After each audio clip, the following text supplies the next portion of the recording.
For how many years did he live with the descendants of Varsini? How many wives did he marry? And for how many years did he live in Dwarka? O great sage, who know everything about Krishna, please describe in detail all the activities of which I have inquired, and also those of which I have not. For I have full faith and am very eager to hear of them. Because of my vow on the verge of death, I have given up even drinking water. Yet, because I am drinking the nectar of topics about Krishna, which is flowing from the lotus mouth of your lordship, my hunger and thirst, which are extremely difficult to bear, cannot hinder me. Yes, to prepare to meet death in 7 days, Maharaj Parikshit gave up all food and drink. As a human being, he was certainly both hungry and thirsty, and therefore Shukadeva Goswami might have wanted to stop narrating the transcendental topics of Krishna. But despite his fast, Maharaj Parikshit was not at all fatigued. The hunger and thirst from my fast do not disturb me, he said. Once, when I felt very thirsty, I went to the ashram of Samika Muni to drink water, but the Muni did not supply it. I therefore wrapped a dead snake over his shoulder, and that is why I was cursed by the Brahman boy. Now, however, I am quite fit. I am not at all disturbed by hunger and thirst. This indicates that although on the material platform there are disturbances from hunger and thirst, on the spiritual platform there is no such thing as fatigue. The entire world is suffering because of spiritual thirst. Every living being is Brahman or spirit soul and needs spiritual food to satisfy his hunger and thirst. Unfortunately, however, the world is completely unaware of the nectar of Krishna Katha. The Krishna conscious movement is therefore a boon to philosophers, religionists, and people in general. There is certainly a charming attraction in Krishna and Krishna Katha. Therefore, the absolute truth is called Krishna, the most attractive. The word Amrita is also an important reference to the moon, and the word Ambucha means lotus. The pleasing moonshine and pleasing fragrance of the lotus combine to bring pleasure to everyone. Hearing Krishna Katha from the mouth of Shukadeva Goswami, as it said, Matirna Krishna Prataha Savato Vaha Mitho Bipadeyata Griha Varatana Adanta Gobhir Vishatam Tamisaram Punah Punah Charvita Charvananam. Because of their uncontrolled senses, persons too addicted to materialistic life which makes progress toward hellish conditions and repeatedly chew that which has already been chewed. Their inclinations, their inclinations toward Krishna are never aroused either by the instructions of others, by their own efforts, or by a combination of both. Bhagavad Gita 7.5.30. At the present moment, all of human society is engaged in the business of chewing the chewed. Punaha punas charvita charvanam. People are prepared to undergo mrityu samsara mani, taking birth in one form, dying, accepting another form, and dying again. To stop this repetition of birth and death, Krishna Katha or Krishna consciousness is absolutely necessary. But unless one hears Krishna Katha from a realized soul like Sukadeva Goswami, one cannot relish in the nectar of Krishna Katha, which puts an end to all material fatigue and enjoy the blissful life of a transcendental existence. In relation to Krishna consciousness movement, we actually see that those who have tasted the nectar of Krishna Katha lose all material desires, whereas those who cannot understand Krishna or Krishna Katha regard the Krishna conscious life as brainwashing and mind control. While the devotees enjoy spiritual bliss, the non-devotees are surprised that devotees have forgotten material hankering.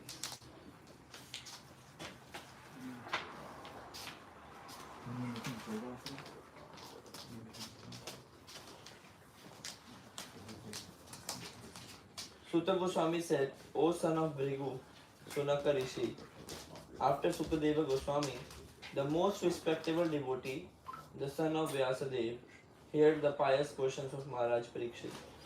He thanked the king with great respect.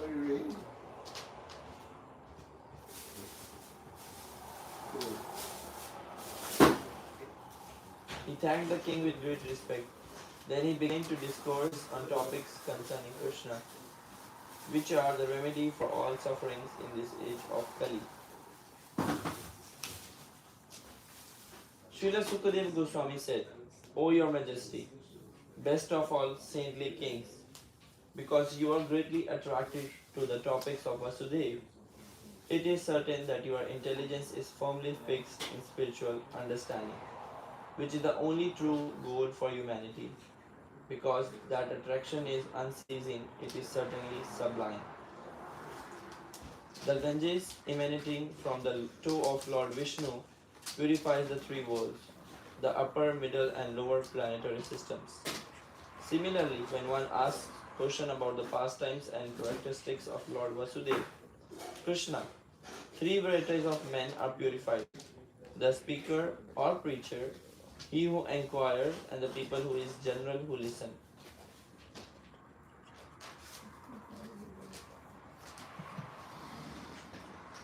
Once, when Mother Earth was overburdened by hundreds of thousands of military phalanxes of various conceited demons, dressed like kings, she approached Lord Brahma for relief.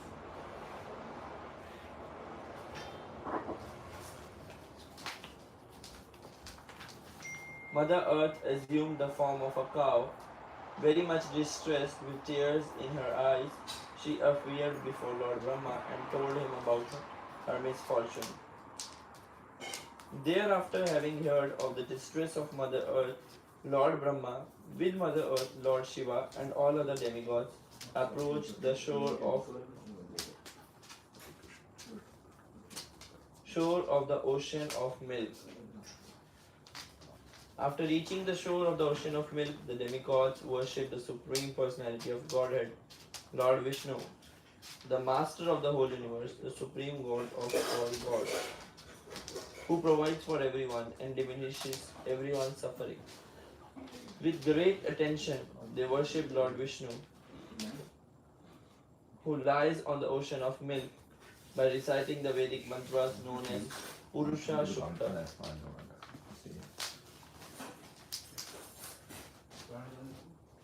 While in trance, Lord Brahma heard the words of Lord Vishnu vibrating in the sky. Thus he told the demigods, O demigods, hear from me the order of Shirodakshai Vishnu, the Supreme Person, and execute it attentively without delay.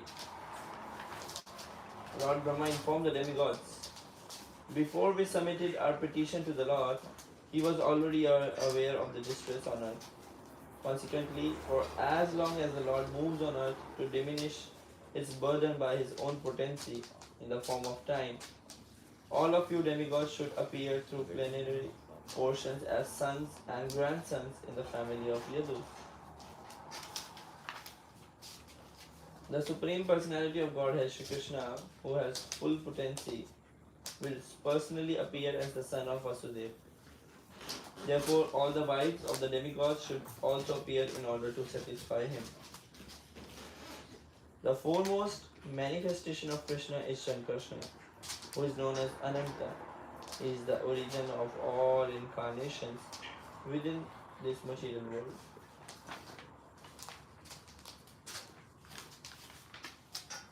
Previous to the appearance of Lord Krishna, this original Sankarsana will appear as Baladev, just to please the Supreme Lord Krishna in his transcendental pastime. Purpose. Sri Baladev is the Supreme Personality of God himself. He is equal in supremacy to the Supreme Godhead, yet wherever Krishna appears, Sri Baladev appears as his brother, sometimes elder and sometimes younger. When Krishna appears, all his plenary expansions and other incarnations appear with him. This is elaborately explained in Chaitanya Charitamrita. This time Baladev would appear before Krishna as Krishna's elder brother. The potency of the Lord, known as Vishnu Maya, who is as good as the Supreme Personality of Godhead, will also appear with Lord Krishna. This potency This potency, acting in different capacities, captivates all the worlds, both material and spiritual. At the request of her master, she will appear with her different potencies in order to execute the work of the Lord. Sukadeva Goswami continued. After thus advising the demigods and pacifying Mother Earth, the very powerful Lord Brahma, who is the master of all other Prajapatis and is therefore known as Prajapati Pati, returned to his own abode, Brahmaloka. Formerly, Surasena, the chief of the Yadu dynasty, had gone to live in the city of Mathura. Therefore, he enjoyed the places known as Mathura and Surasena. Since that time, the city of Mathura had been the capital of all the kings of Yadu dynasty.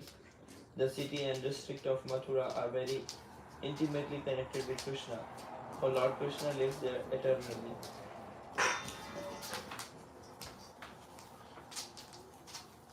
Kamsa, the son of King Ugrasen, in order to please his sister Devaki on the occasion of her marriage, took charge of the reins of the horses and became the chariot driver. He was surrounded by hundreds of golden chariots.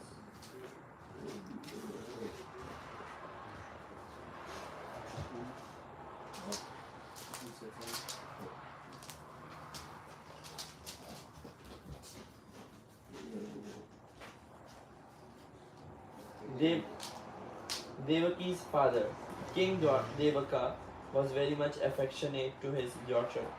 Therefore, while she and her husband were leaving home, he gave her a dowry of 400 elephants, nicely decorated with golden garlands. He also gave 10,000 horses, 1800 chariots, and 200 very beautiful young maidservants, fully decorated with ornaments. O beloved son, Maharaj Parikshit,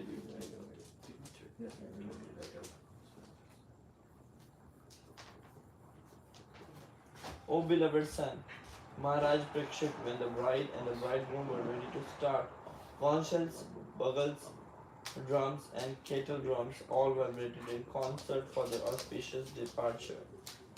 While Kamsa, controlling the reins of the horses, was driving the chariot along the way, an unembodied voice addressed him. You foolish rascal, the eighth child of the woman you are carrying will kill you. Kamsa was a condemned. The woman spoke of Astamo Garvaha, referring to the eighth pregnancy, but did not clearly say whether the child was to be a son or a daughter. Even if Kamsa were to see that the eighth child of Devaki was a daughter, he should have no doubt that the eighth child was to kill him. According to Vishwakosa dictionary, the word Garbha means embryo and also Arbhaka or child. Kamsa was affectionate toward his sister and therefore he had become the chariot driver to carry her and his brother-in-law to their home.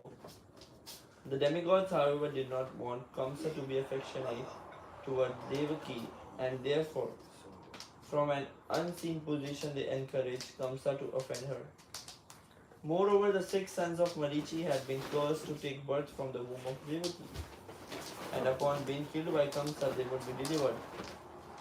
When Devaki understood that Kamsa would be killed by the Supreme Personality of Krishna, Godhead, who would appear from her womb, she felt great joy. The word Vahase is also significant because it indicates that the ominous vibration condemned Kamsa for acting just like a beast of burden by carrying his enemy's mother.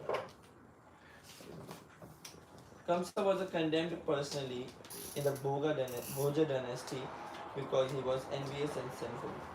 Therefore, upon hearing this omen from the sky, he caught hold of his sister's hair with his left hand and took up his sword with the right hand to sever her head from her body.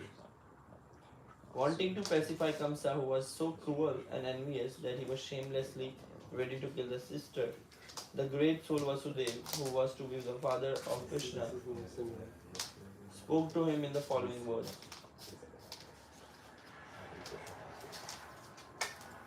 Vasudeva said, My dear brother-in-law Kamsa, You are the pride of your family, the Bhoja dynasty, and great heroes praise your qualities. How could such a qualified person as a you kill a woman, your own sister, especially on the occasion of her marriage? O great hero, one who takes birth is sure to die, for death is born with the body. One may die today or after 100 of years, but death is sure for every living entity. When the present body turns to dust and is again reduced to five elements earth, water, fire, air, and ether,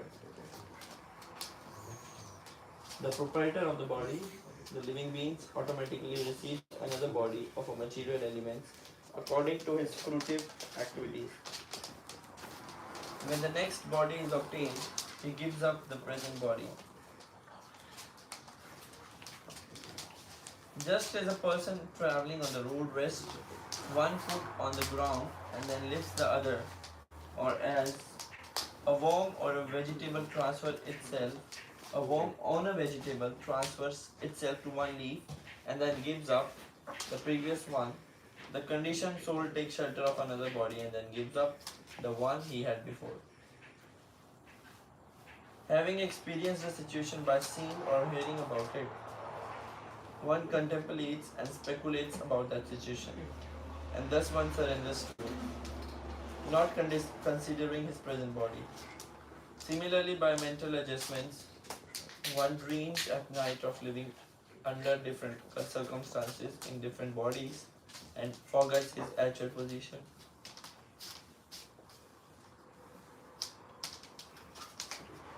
Under the same process, one gives up his present body and accepts another. Tatha dehantra prapratihi.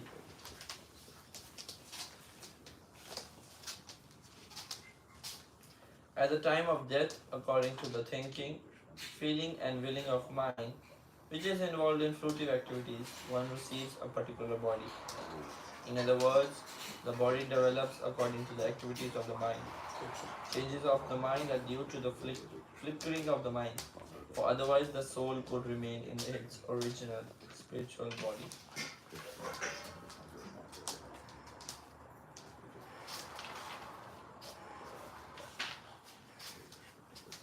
Therefore, since envious, impious activities cause a body in which one suffers in the next life, why should one act impiously? Considering one's welfare, one should not envy anyone, for an envious person must always fear from harm from his enemies, either in this life or in the next. As your younger sister, this poor girl Devaki is like your own daughter and deserves to be affectionately maintained. You are merciful and therefore you should not kill her. Indeed, she deserves your affection.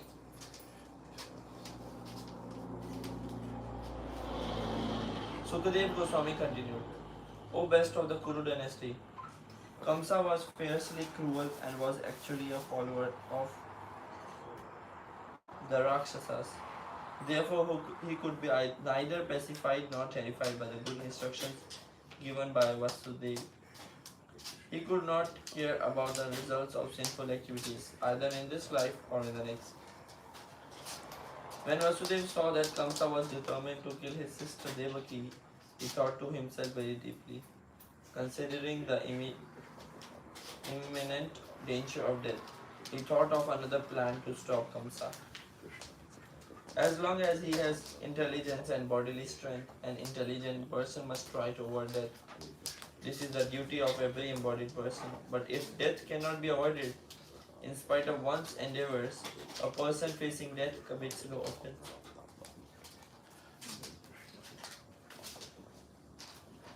Vasudeva considered, by delivering all my sons to Kamsa, who is death personified, I shall save the life of Devaki. Perhaps Kamsa will die before my sons take birth, or since he is already destined to die at the hands of my son, one of my sons may kill him. For the time being, let me promise to hand over my son so that Kamsa will give up this immediate threat, and if in due course of time Kamsa dies, I shall have nothing to fear. When a fire for some unseen reason leaps over one piece of wood and sets fire to the next, the reason is destiny. Similarly, when a living being accepts one kind of body and leave aside another, there is no other reason than unseen destiny. After thus considering the matter as far as his knowledge would allow, Vasudev submitted his proposal to the sinful Kamsa with great respect. Vasudev's mind was full of anxiety because his wife was facing danger. But in order to please the cruel, shameless, and sinful Kamsa, he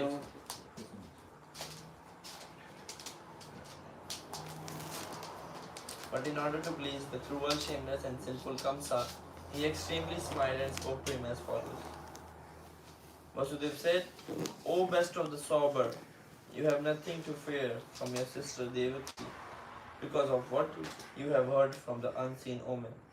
The cause of death will be her sons. Therefore, I promise that when she gives birth to the sons from whom your fear has arisen, I shall deliver them all unto your hands. Srila Sukadeva Goswami continued. Kamsa agreed to the logical arguments of Vasudeva, and having full faith in Vasudev's words, he refrained from killing his sister. Vasudeva, being pleased with the Kamsa, pacified him further and entered his own house. Each year thereafter, in due course of time, Devaki, the mother of God and all the demigods, gave birth to a child. Thus she bore 8 sons, one after another, and a daughter named Subhadra. Vasudeva was very much disturbed by fear of becoming a liar by breaking his promise. Thus, with a great pain, he delivered his firstborn son, named Kirtiman, into the hands of Kansa.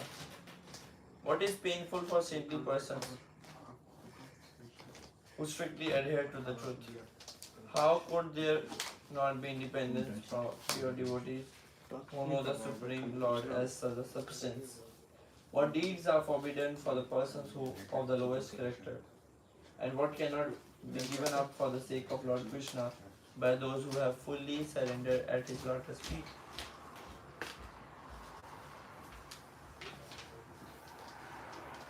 My dear King Parikshit, when Kamsa saw that Vasudeva, being situated in truthfulness, was completely equipoised in giving him the child, he was very happy. Therefore, with a smiling face, he spoke as follows. O Vasudeva, you may take back your child and go home. I have no fear of your first child. It is the 8th child of you and Devaki, and I am concerned with the because that is the child by whom I am destined to be killed. Vasudeva agreed and took his child back home. But because Kamsa had no character and no self-control, Vasudeva knew that he could not rely on Krishna, Kamsa's word. The inhabitants of Vrindavan, headed by Nanda Maharaj and including his associate cowherd, men and their wives, were none but denizens of the heavenly planet. O Maharaj Parikshit, best of the descendants of Bharata, and so too were the descendants of Vasini dynasty, headed by Vasudeva and Devaki, and the other women of the dynasty of Yadu. The friends, relatives, and well-wishers of both Nanda Maharaj and Vasudeva, even those who externally appear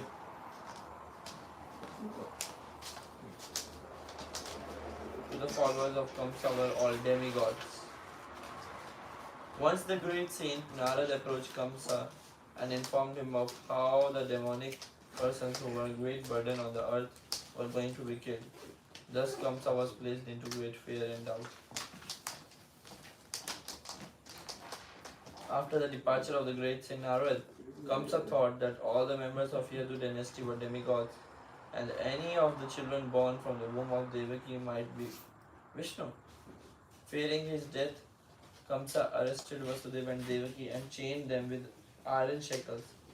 Suspecting each of the children to be Vishnu, Kamsa killed them one after another because of the prophecy that would kill him. Kings, greedy for sense gratification on this mother earth, all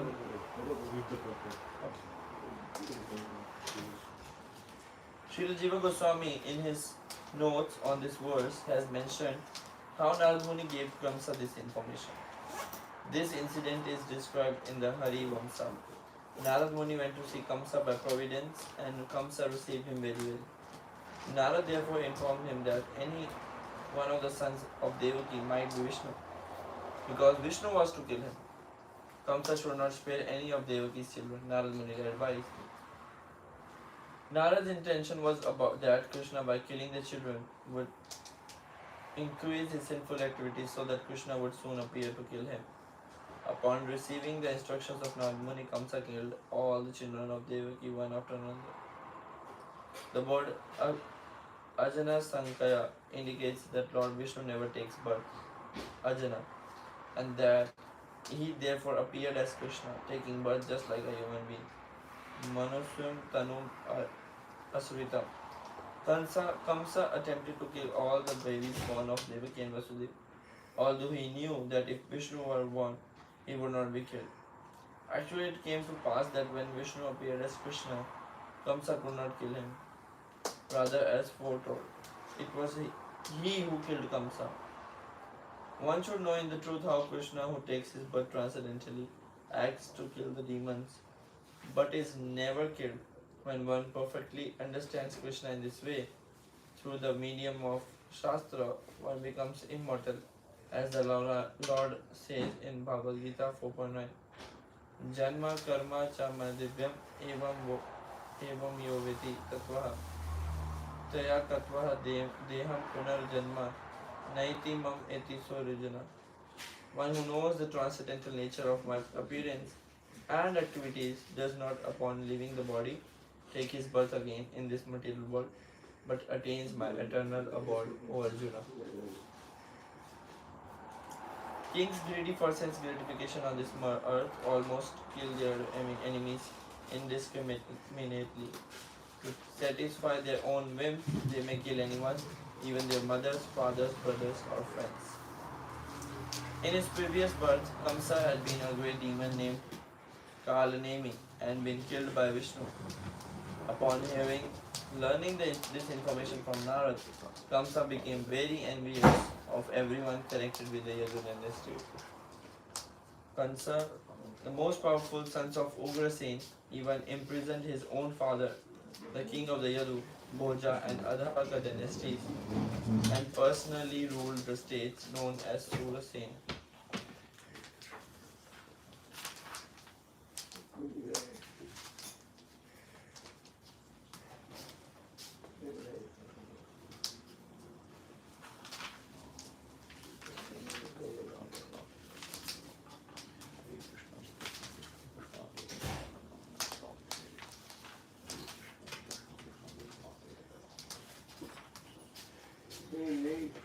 Yes, it's good. Chapter 2. Prayers by the demigods for Lord Krishna in the womb. Sukadev Goswami said, under the protection of Magadharija, Jarasan, the powerful Kamsa began persecuting the kings of the Yadu dynasty. In this he had the cooperation of demons like Pralamba, Bhaka, Chanur, Tranavata, Agasur, Mushtrika, Arsita, Devida, Putana, Kesi, Denuka, Banasura, Narukasura, and many other demonic.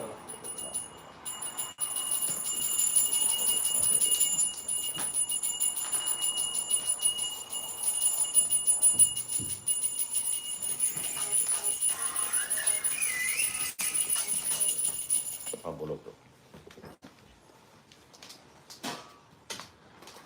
Okay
केवल भक्ति सन्मा Lowe सावधान माते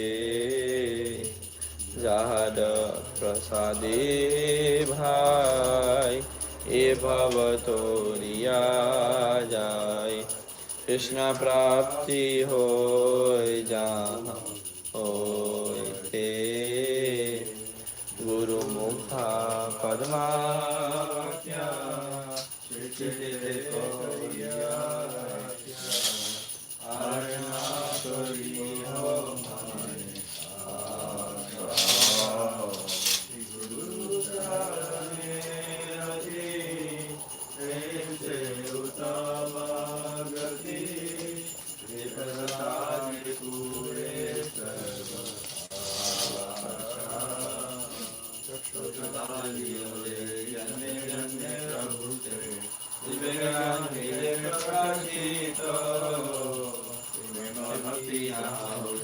विद्या विनाश गति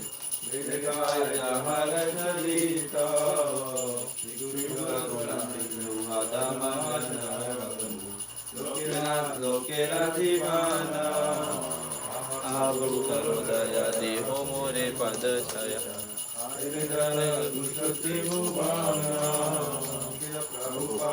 पतित पावन जय प्रभु जय प्रभु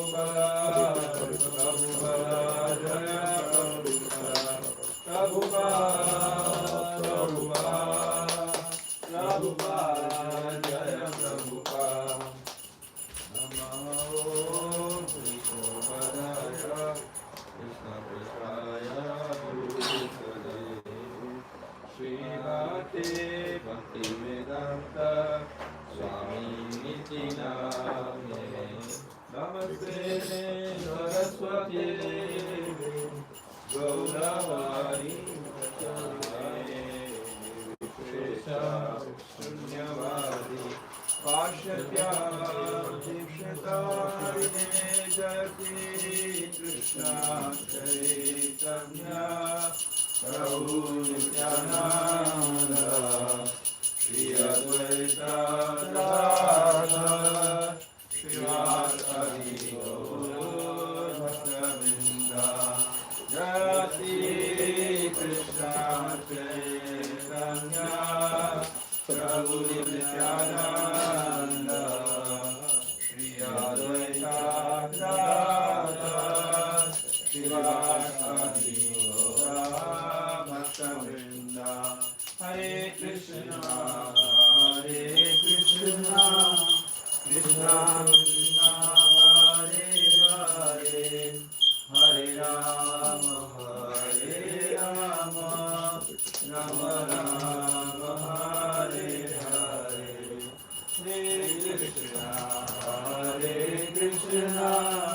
Krishna Krishna, Hare Hare, Hare Rama, Rama Rama, Hare Hare, Hare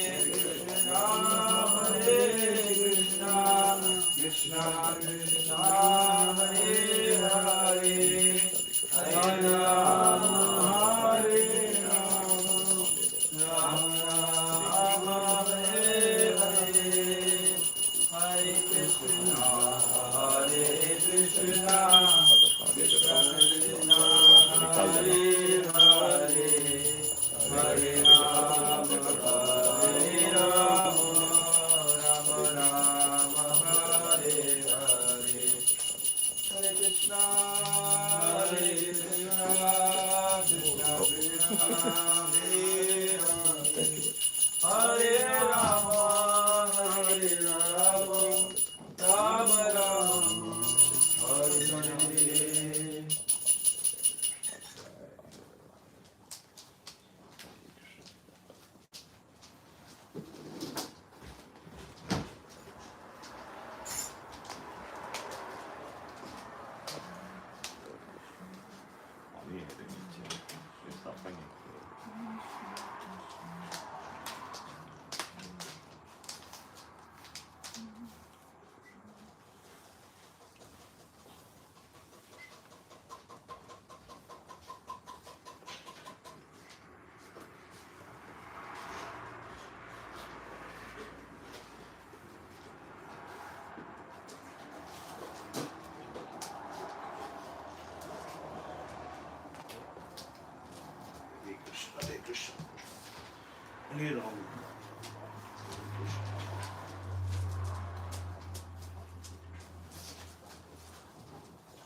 give hospitality.